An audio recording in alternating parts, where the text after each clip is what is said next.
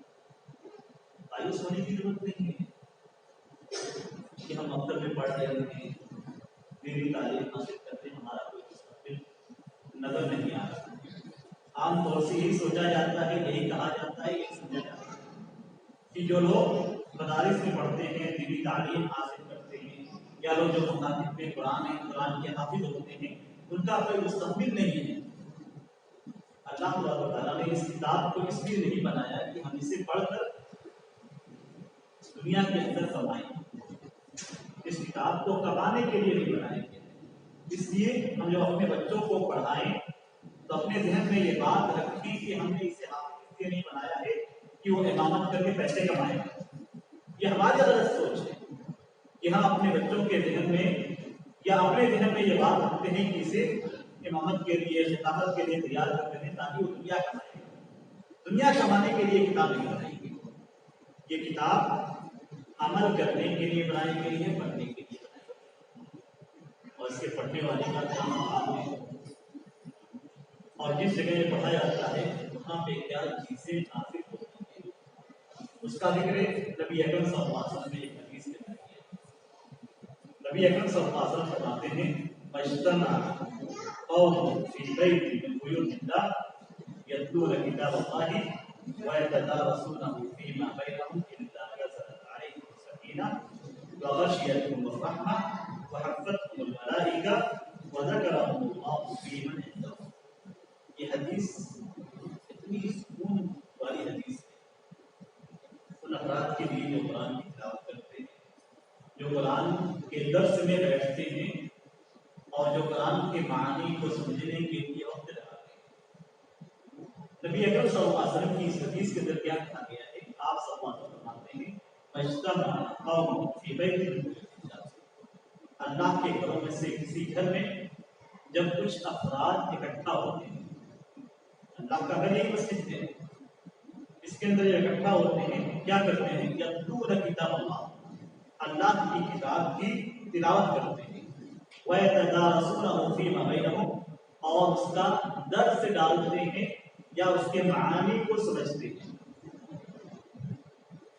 اتنی باتیں ہمیں معلوم ہو گئی کہ قرآن کی تلاوت مسجد میں بیٹھ کے حلقات میں بچوں کے بچے یاد کر رہے ہیں، یہ کیسے ہے؟ یا قرآن کا درس چل رہا ہے، آپ بیٹھے ہوئے ہیں قرآن کے درس میں، اس کا فائدہ کیا ہوتا ہے؟ اس کا فائدہ یہ ہوتا ہے کہ رحمت دیکھتے ہیں، ان کے اوپر سکینت چھا جاتی ہے، رحمت ان کے اوپر نازل ہوتی ہے، اور فرشتے انہیں اپنے پروں سے کھیلتے ہیں۔ فرشتے، آپ سوچیں، تصور کیجیے تھوڑا سا کچھ وقت کے لیے، آپ تصور کیجیے بچے بیٹھے قرآن پڑھ رہے ہیں یا بڑے ہی قرآن کے درس میں حاضر ہیں، وہ پڑھ رہے ہیں لیکن پرسکون ماحول ہے، سکینت۔ سکینت ایک الگ چیز ہے، سکینت کسے کہتے ہیں؟ آپ بالکل اندرونی طور پہ پرسکون ہو، یہ سکینت ہے۔ آپ چاہے پڑھ رہے ہوں یا سن رہے ہوں لیکن آپ اندرونی طور پہ بالکل پرسکون ہیں، آپ کا دل مطمئن ہے، خوش ہے، طبیعت آپ کی بالکل برابر ہے، یہ سکینت ہے۔ رحمتیں نازل ہوتی ہیں ان کے اوپر، فرشتے آتے ہیں اور انہیں کھیلتے ہیں۔ آپ سوچیے کتنا بڑا مقام ہے قرآن کی تلاوت کا، قرآن کی تلاوت میں، قرآن کے حفظ میں، مکتب میں شریک ہونے کا، اور پھر قرآن کے درس میں شریک ہونے کا۔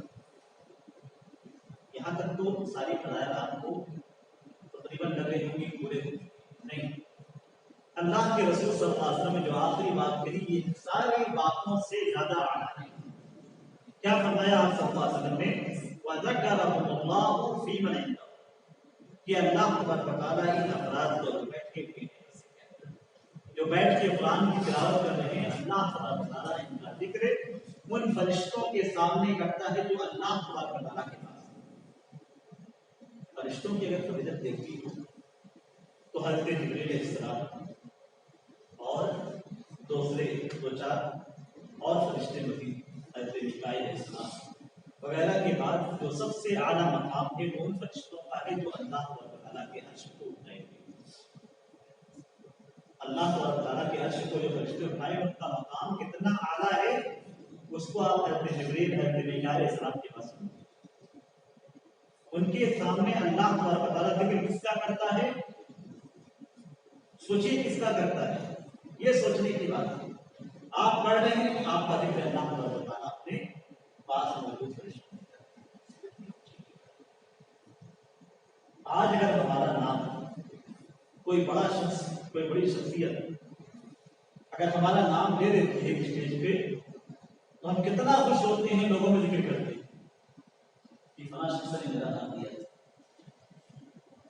جس کا اللہ تعالیٰ نام لیتا ہے اپنے ان فرشتوں کے بعد جس کا جو اعلیٰ مقام رکھتے ہیں اللہ نام لیتا ہے. سوچیے اللہ نام لیتا ہے. صرف اسی بات کو آپ سوچیے اپنے ذہن میں رکھیے کہ اللہ آپ کا نام لیتا ہے فرشتوں کے سامنے. تصور کیجیے اس بات کا کہ کتنی خوش نصیبی ہے. اس کے لیے تو آدمی اپنی پوری دنیا قربان کر دے کہ اس کا نام اللہ تعالیٰ دے. پوری دنیا قربان کر دے اس چیز کے لیے. اللہ تعالیٰ اس کا نام اپنے فرشتوں کے پاس. اور یہ کوئی الگ چیز نہیں ہے. نبی اکرم صلی اللہ علیہ وسلم نے حضرت ابی کا جو کہ وہ مشہور قرآن ہے، قرآن میں مشہور قرآن ہے. اس طریقے سے آج مطلب آپ دیکھ رہے ہیں لوگ سیکھ رہے ہیں. ایسے ہی مکے کے اندر، مدینے کے اندر اور کوفہ کے اندر 3 بڑے بڑے مدارس ہوتے ہیں. ان میں سے ایک مدرسہ حضرت ابی بن کعب کا مدینے میں ہوا. مدینے کے مدرسے کے مالک حضرت ابی بن کعب تھے. وہ قرآن سکھاتے تھے، قرآن پڑھاتے تھے. اب ان کا مقام سوچیے کیا مقام. نبی اکرم صلی اللہ علیہ وسلم کہتے ہیں کہ ان اللہ امرنی ان اقرا علیک القرآن. حضرت ابی بن کعب سے کہتے ہیں صحابی رسول کیا کہتے ہیں کہ اللہ تبارک و تعالیٰ مجھے حکم دیتا ہے کہ میں آپ کو قرآن سناؤں. کون کہہ رہا ہے؟ نبی کہہ رہے ہیں حضرت ابی بن کعب. نبی کہہ رہے ہیں ایک صحابی سے کہ اللہ تبارک و تعالیٰ مجھے حکم دیتا ہے کہ میں قرآن آپ کو سناؤں. حضرت ابی بن کعب کیا کہتے ہیں؟ کہتے ہیں اللہ سمانی، کیا اللہ نے میرا نام لیا؟ کہتے ہیں کیا اللہ نے میرا نام لیا؟ پوچھتے ہیں نبی اکرم صلی اللہ علیہ وسلم. نبی اکرم صلی اللہ علیہ وسلم کہتے ہیں کہ ہاں، کہ اللہ تبارک و تعالیٰ نے تمہارا نام لیا. حضرت ابی کیا بولے؟ اتنی خوشی کی بات کہ اللہ تبارک و تعالیٰ نے کہا. رونے لگے خوشی کے مارے کہ اللہ تبارک و تعالیٰ نے میرا نام لیا. اور جو حدیثیں جو باتیں نبی اکرم صلی اللہ علیہ وسلم حدیث کے اندر بیان کرتے ہیں وہ باتیں بالکل سچ ہے، اس میں شک کی کوئی گنجائش نہیں. نبی اکرم صلی اللہ علیہ وسلم نے فرما دیا وذکر اللہ فی من عنده. جو اس مجلس میں شریک ہوتا ہے، جو مکتب میں قرآن پڑھتا ہے، جو مسجد میں بیٹھ کے قرآن کو پڑھتا ہے، جو حلقہ ہوتا ہے قرآن، ان کا نام اللہ تعالیٰ اپنے پاس موجود فرشتوں میں. شک کی بات ہے؟ کوئی شک کی بات. جتنے بچے پڑھ رہے ہیں سب کا نام اللہ تعالیٰ اپنے یہاں موجود فرشتوں میں. اتنا ہی کافی ہے اس مکتب کی فضیلت. اس کے آگے کہنے کی کوئی ضرورت نہیں. کوئی بھی چیز اس کے آگے کہنے کی ضرورت ہی نہیں. یعنی وہ اللہ تبارک و تعالیٰ جس کا نام لے لے پھر اس کے بعد اس کے ساتھ کچھ کرنے کی ضرورت نہیں. تو یہ فضیلت کس مکتب ہے. یہ فضیلت ہے قرآن کے درس سے. قرآن کی فضیلت بہت زیادہ ہے. نبی اکرم صلی اللہ علیہ وسلم فرماتے ہیں قرآن فَإِنَّهُ يَأْتِي يَوْمَ الْقِيَامَةِ شَفِيعًا. یہ تو آپ نے اس کا سنا، منطق کا سنا، اس کے علاوہ فضیلت رکھی ہے. اللہ کے رسول صلی اللہ علیہ وسلم فرماتے ہیں کہ قرآن کو پڑھو، قرآن کو پڑھو، اس لیے کہ یہ قیامت کے دن پڑھنے والے کے لیے شفاعت کرے گا. ہمیں قیامت کے دن کس کی ضرورت ہوگی؟ جتنے ہمارے گناہ ہیں، اگر ہم ایک دن بیٹھ کے اس کو سوچنے لگے، سمجھنے لگے اور اس کو کاؤنٹ کرنے لگے تو ہمیں اندازہ ہو جائے گا کہ ہمارے گناہ لا تعداد ہیں، گنتے جائیں ختم نہیں ہونے والے ہیں. قیامت کے دن جب اس کا حساب ہمارے سامنے رکھا جائے گا تو ہمیں ضرورت ہوگی کہ کوئی ہماری مدد کرے، اللہ کے پاس جا کر ہمارے لیے شفاعت کرے. اور یہ شفاعت قرآن، اور قرآن کس کو کرے گا؟ جو قرآن کو آپ پڑھ رہے ہیں تو آپ کے لیے شفاعت. قرآن نہیں پڑھ رہے ہیں تو ایسی صورت میں آپ کا دل، آپ کا جسم ویران گھر کی طرح، جیسا کہ نبی اکرم صلی اللہ علیہ وسلم نے مثال دی. نبی اکرم صلی اللہ علیہ وسلم نے مثال دی کہ جو شخص قرآن کو نہیں پڑھتا ہے، وہ گھر جس کے اندر قرآن کی تلاوت نہیں ہوتی ہے. آپ سوچیے ہمارے یہاں کتنے گھر ہیں کہ پورا دن گزر جاتا ہے اس میں قرآن کی ایک آیت نہیں پڑھی جاتی، ایک آیت نہیں پڑھی جاتی ہے. اور یہ خواتین کے لیے تو نبی اکرم صلی اللہ علیہ وسلم کے یہ فرمان